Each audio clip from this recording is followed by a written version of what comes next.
Hello class, hello my kids, how are you today?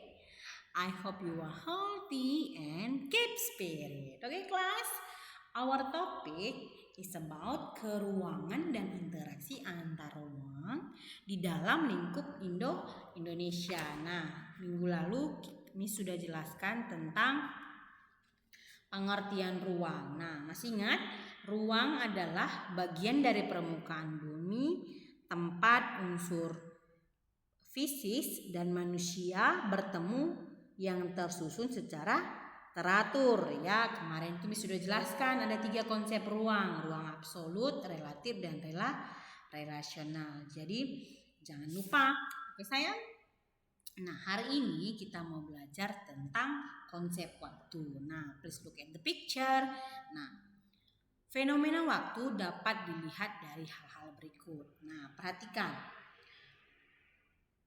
Selain ruang, para ahli geografi juga menganggap bahwa waktu adalah bagian penting dari kenyataan.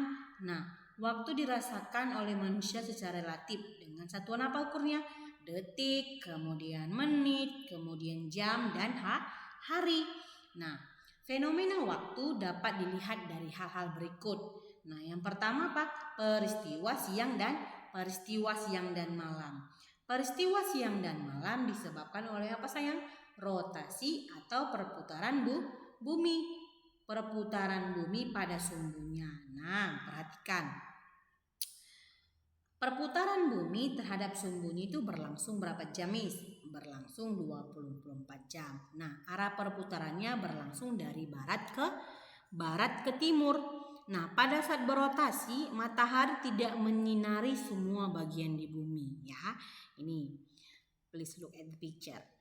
Oleh karena itu, ada bagian bumi yang terang, ada juga bagian bumi yang sangat gelap. Nah, bagian bumi yang terang itu mengalami peristiwa siang hari, ya. Sementara bagian bumi yang gelap itu mengalami peristiwa malam hari. Oke, jangan lupa ya, bagian bumi yang terang mengakibatkan siang hari dan bagian bumi yang gelap itu mengakibatkan malam hari. Oke, next kita mau lanjut dengan perbedaan waktu. Perbedaan waktu tidak terlepas dari zona waktu. Nah, zona waktu di dunia ditetapkan berdasarkan hubungan antara apa sayang?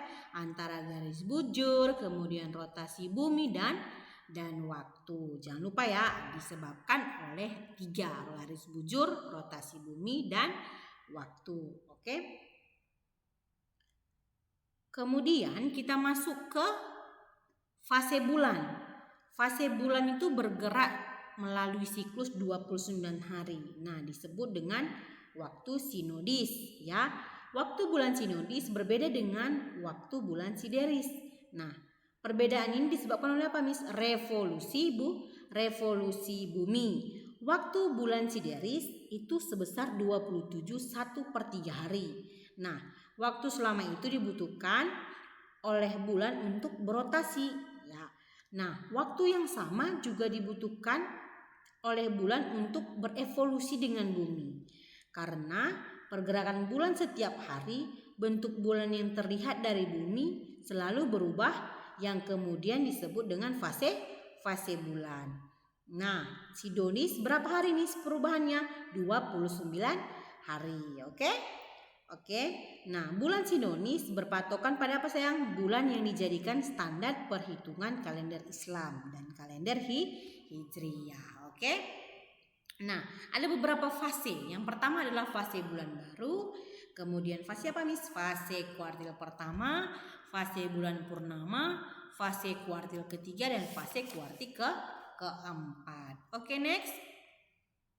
Sekarang kita masuk ke pergantian musim. Nah, pergantian musim ini terkait dengan revolusi bumi pada orbitnya. Melalui berapa hari siklus? Siklusnya 365 hari, 6 jam, 9 menit, dan 10 detik. Nah, revolusi bumi adalah apa sayang? Peredaran bumi mengelilingi matahari. Don't forget, revolusi bumi adalah peredaran bumi mengelilingi matahari. Nah, please look at the picture. Ada beberapa pergantian musim, ya. Nah, perhatikan, tanggal 21 Maret sampai 21 Juni itu belahan bumi utara itu mengalami musim semi. Sementara belahan bumi selatan mengalami musim apa sayang? Mengalami musim gugur. Oke, pada tanggal 21 Juni sampai 23 September itu belahan bumi bagian utara mengalami musim panas. Sementara belahan bumi selatan mengalami musim dingin. Nah, tanggal 23 September sampai 22 Desember itu mengalami musim gugur untuk bagian bumi utara dan belahan bumi selatan itu mengalami musim semi. Oke, next. Pada tanggal 22 Desember sampai 21 Maret, belahan bumi utara itu mengalami musim dingin. Good. Nah, belahan bumi selatan mengalami musim panas. Oke deh sayang, ada musim semi, gugur, panas, dingin ya, antara belahan bumi utara dan belahan bumi selatan. Oke, don't forget. Next, kita masuk ke konektivitas antara ruang dan antar waktu. Oke, perhatikan. Interaksi sosial dan pemenuhan kebutuhan. Yang pertama apa? Ruang ya. Ruang menjadi tempat interaksi antara individu dengan kelompok, individu dengan individu, individu dengan kelompok, kelompok dengan kelompok ya.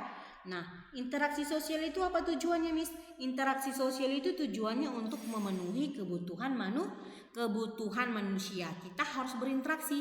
Kita tidak bisa hidup sendiri ya. Nah, perhatikan.